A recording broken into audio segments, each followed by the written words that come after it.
Well, there are dark days in store for residents of Ekurhuleni. Eskom has now again taken over the load shedding schedule from the city after it apparently failed to adhere to the code of practice.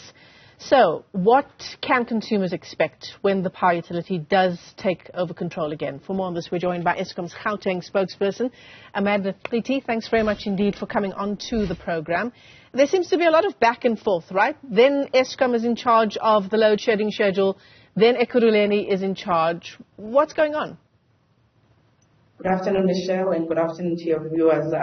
Most definitely there is a lot of back and forth because this is not the first time that we are taking over load shedding from the city of Ekurhuleni. I think it was sometime in June last year when we took over and they requested that we hand it back because they informed us that they were ready to implement load shedding on their side and that they will comply with the code of practice, which is ensuring that when we request them to reduce the load, depending on what stage we're on, they will do exactly that. However, we have noticed over the past couple of months that they have not been complying and reducing the load as required.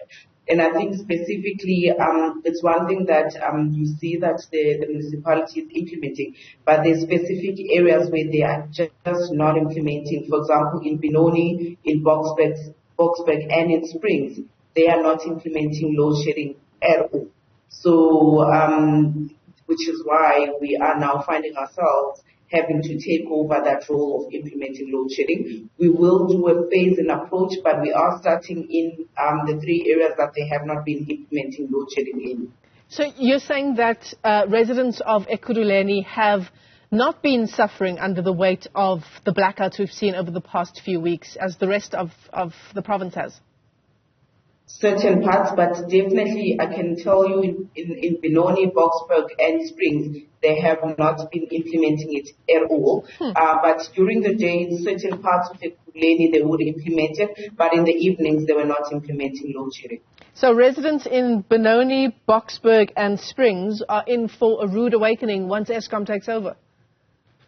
Unfortunately, this is something that we need to do because remember, if they don't implement load shedding, especially as a metro, it puts a huge strain on the grid. And that's when you would see that we are increasing the stages of load shedding because they are not reducing the loads that we need them to reduce. Yeah, in fact, that was my next question to you. You know, how does this affect the rest of us? And you've answered it already in part. But aside from that, I just wonder what would be the reason for not adhering to the load shedding code of practice?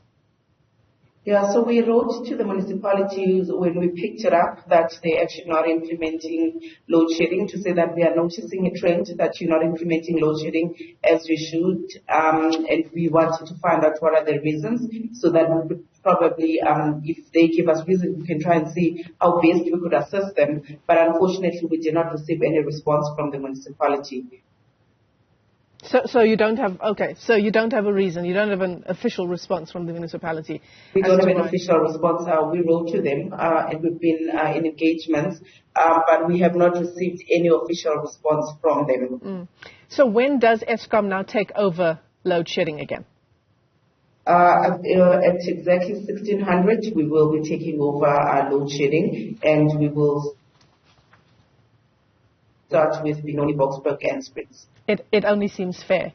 Amanda, while I have you, perhaps also just a good time for you to give us a quick update on the grid. What can you tell us?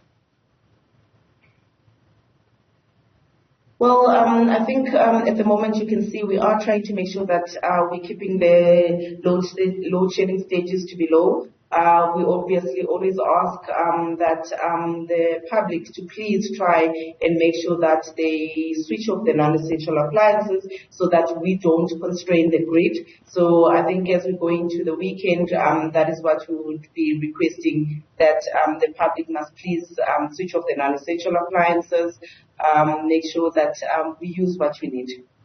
Amanda, Qithi, it's a pleasure talking to you. Thanks very much indeed for coming on. And it does seem like Benoni, Boksburg and Springs, your days of being lit up are just about over. Eskom taking over load shedding there from 4 o'clock this afternoon. Amanda speaks on behalf of Eskom, Gauteng.